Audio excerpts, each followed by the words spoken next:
La Llorona atau sebutannya La Llorona merupakan hantu cerita rakyat yang sangat populer di negara Meksiko. La Llorona ini membawa maksud The Weeping Woman ataupun dalam bahasa Melayunya yang bermaksud wanita menangis. Berbeza dengan cerita hantu Malaysia ataupun Indonesia yang lebih populer dengan suara hantu wanita yang ketawa mengilai dan menakutkan seperti Pontianak atau kuntilanak. La Llorona juga adalah hantu yang menyeramkan dengan suara wanita menangis. Kebanyakan ibu bapa di negara Amerika Latin dikatakan suka menceritakan kisah La Llorona ini untuk menakut-nakutkan anak mereka yang suka bermain di luar rumah hingga lewat senja. Walaupun begitu, kisah La Llorona ini mempunyai berbagai versi.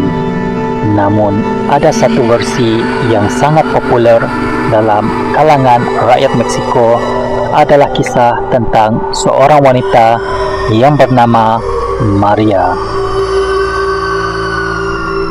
Dikatakan Maria yang dilahirkan dalam keadaan keluarga miskin memiliki paras rupa yang sangat rupawan hingga menjadi rebutan kaum laki-laki di kawasan setempat. Diceritakan pada satu hari ada seorang pengembara dari golongan bangsawan telah melalui kawasan perkampungan Maria. Sebaik sahaja si pengembara dan Maria saling bertembung dan bertentang mata, mereka berdua telah pun jatuh cinta. Akhirnya berputiklah cinta di antara Maria dan pengembara itu, dan akhirnya Maria pun dilamar oleh lelaki itu. Meskipun begitu, lamaran tersebut sebenarnya tidak berapa disenangi oleh bapa si pengembara lelaki tersebut disebabkan perbezaan darjat keluarga mereka. Tetapi Maria dan lelaki pengembara itu akhirnya membuat keputusan untuk tinggal bersama di kampung Maria demi mempertahankan cinta mereka. Setelah Maria berkahwin dengan lelaki tersebut, pada mulanya Maria telah dilayan dengan baik sekali bagaikan seorang bidadari. Kesemuanya dituruti dan semuanya indah-indah belaka. Malahan momen indah yang lagi membahagiakan apabila Maria telah melahirkan sepasang anak kembar yang sangat comel, di mana seorang lelaki dan seorang perempuan. Tanpa disedari, hari demi hari berlalu, anak-anak Maria semakin membesar. Cuma, apa yang menyedihkan Maria, suaminya jarang berada di rumah atas urusan perniagaan.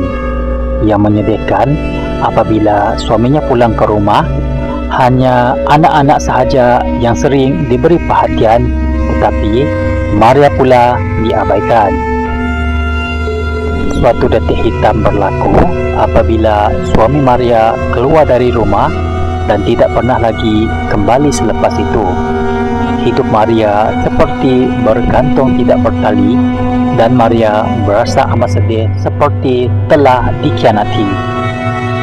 Sungguh pun begitu, demi anak-anaknya, Maria meneruskan kehidupan dengan penuh cekal.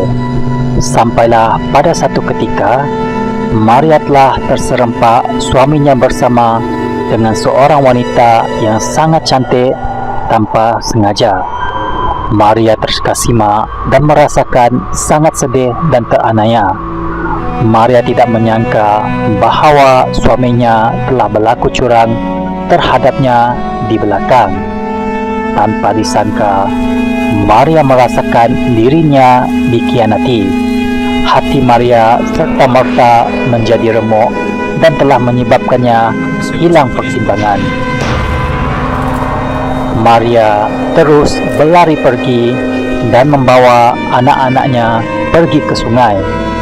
Setelah puas menangis dan tidak dapat menerima takdir bahawa dirinya dikhianati, Maria yang berada berdekatan dengan sungai pada waktu itu terus melemparkan kedua-dua anaknya ke dalam sungai.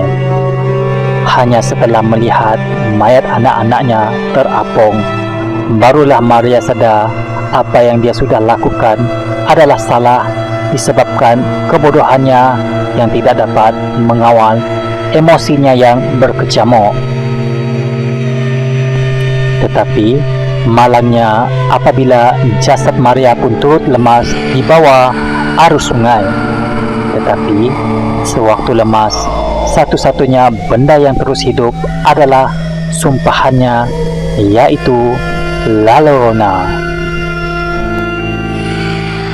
Dikatakan lagi, selepas kejadian itu, hampir setiap malam penduduk kampung terdengar suara tangisan Maria yang mencari anak-anaknya.